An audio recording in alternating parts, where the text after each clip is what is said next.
Hey guys, Alec Peirce at the ranch, and here we are. Beautiful, beautiful day here at the ranch. Sun is shining, and we're here to talk about our travel trailer.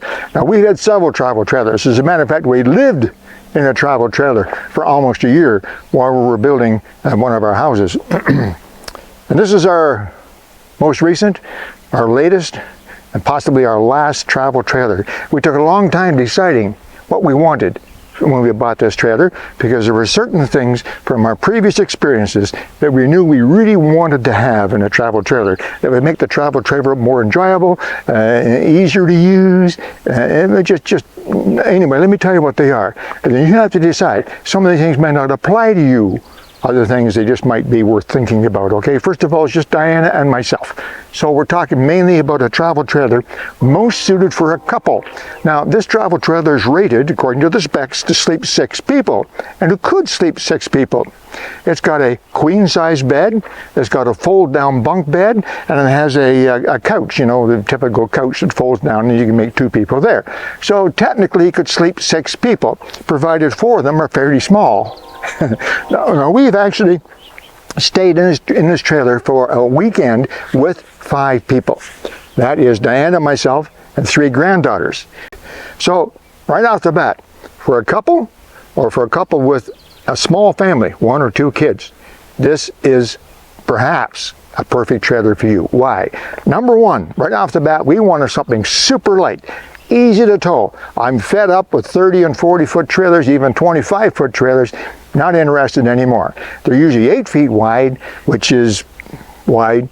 You know, that's about the widest you can go on a typical highway in North America, and they're usually fairly heavy. 6, 7, 8,000 pounds is not uncommon, sometimes much more than that. Plus the setup and the tear down, and so we wanted a super light trailer that we could haul very, very easily and quickly with my F-150 pickup truck. You can even haul this with an SUV or a smaller vehicle. A medium-sized sedan could haul this trailer. It weighs 4,000 pounds, 2 tons, which is not very much. Tongue weight's about 200 pounds, which is, you know, that's like having a person sitting in the back seat. Not very much at all. Easy, easy, even in wind. I've been out and then sometimes in the wind. So that was the first thing. How did we get a trailer so light? Well, number one, we bought a Heartland Edge. That's what this is. Super light or ultra light, whatever the term they're using now. The reason it's so light is twofold. First of all, it's smaller. It's only 7.5 feet wide, a little bit narrower. Makes it lighter, of course. I'll talk about the downsides of that in just a moment. The other reason it's so light is that it's not a typical build. Most travel trailers are built with 2x2 lumber, wood, and they make a frame, just like a house. Very much like building a house. And they make a frame for the trailer, and then they put a skin on the outside. It could be aluminum, tile, aluminum, whatever they call it, siding, or it could, in this particular case, this is plastic or fiberglass, perhaps. Plastic or fiberglass, very, very thin and very, very light on the outside. And then on the inside, they put the cabinets and all that kind of stuff. So if it's lighter, smaller, made of aluminum, and you use a super light insulation in the aluminum, then it's going to be much lighter. This is what's called, just for terminology, a perimeter framed trailer. It does not have all the ribs, all the cross pieces made of wood. It has a welded aluminum frame that goes around and a couple of supports. Inside that 1.5-inch frame, I think it's 1.5 inches, is rigid foam to give it strength. Outside, inside, done. So it makes it much lighter, and we just love it. That's one of the things. We want it to be extra light, easy to tow. We pull up to a campsite, drop the leg, take the car or truck away, done.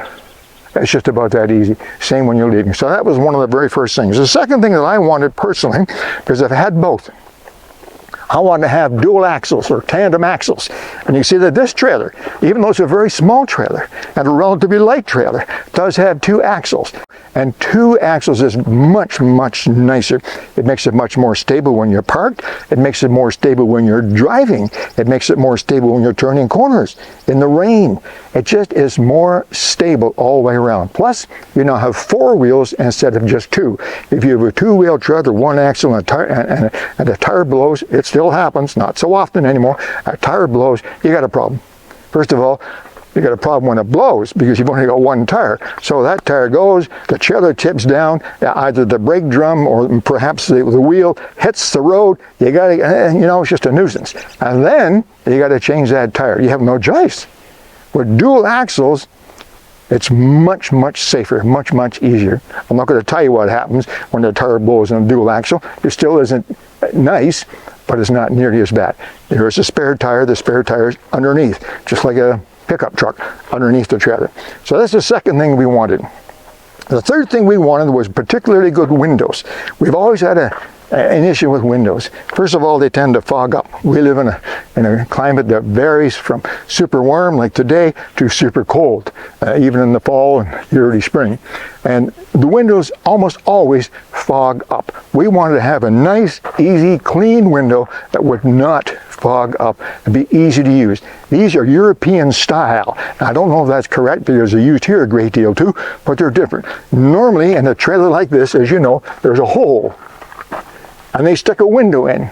It's often a slider window, and the window's in an aluminum frame, and they stick it in the wall and they put the screws in with a bunch of caulking to seal it, and it's done. It's great when it's brand new, but it doesn't take very long sitting in the sun or outside before the caulking, first of all, starts to dry and go yellow. It looks like heck. I hate it. And then the aluminum itself starts to corrode. Doesn't matter. That aluminum gets a crusty yellow coating on it. It just looks terrible. And the windows themselves are a nuisance. You got to slide them back and forth. And watch this. This window is plastic. It's a plastic dome. It's like a cup, but there's two layers. It's thermopane.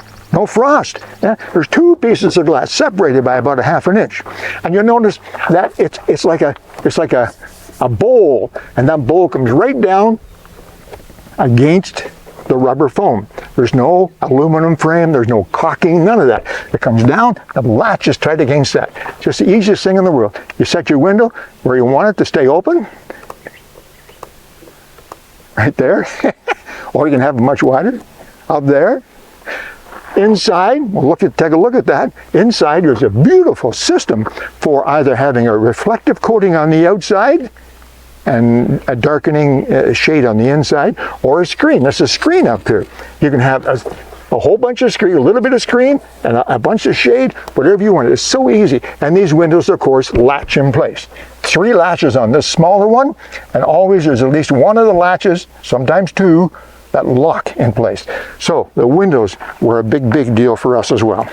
A third item, and some of these may seem to be small to some of you folks, but to us, having lived with trailers and worked with trailers, we find pretty quickly, certainly at our age, we pretty quickly find out what's a nuisance, what's annoying, and this is one of them. The latches on the cupboards. You have to have cupboards, storage cupboards, usually on the outside, and they almost invariably have a metal latch.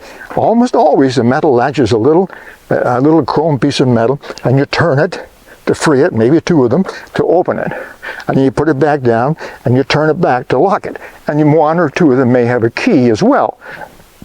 Nuisance. Trouble to open, trouble to close, they get corroded, look like heck. Watch. I want to open it, lift. It'll stay up there in place. Just that easy. Easy access. Again, this comes down against a rubber pad on the inside to seal it, so there's no outside frame to look crummy. You finish with it, drop it, and walk away. No twisting, no turning, none of that stuff.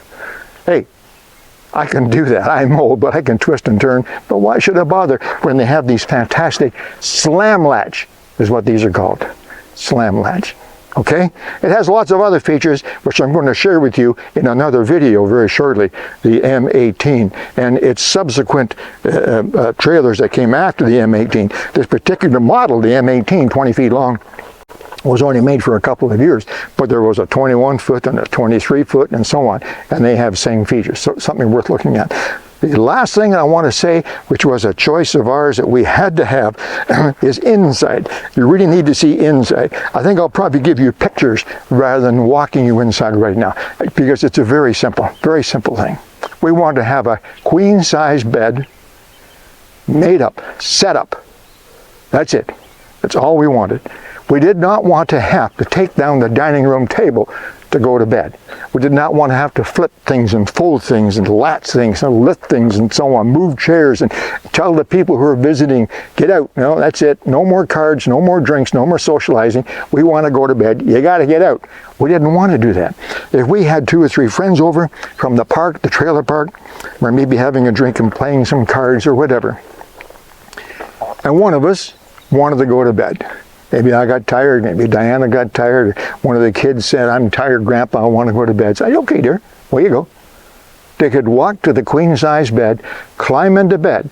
We have curtains installed that pull the curtains over for privacy. It's dark in there, keeps the sound out, it's quiet in there and dark, and they can go to sleep. Or I can go to sleep, or Diana and I can go to bed. If we have relatives or friends or other people staying with us in the trailer, they can sit up in the living room and the kitchen. They can keep playing cards and finish their drink and finish their chatting, finish watching the movie. They can do that if they want. We're in bed. We did not have to kick anybody out. We didn't have to do anything. We literally get up from the table, climb into the bed, close the curtains.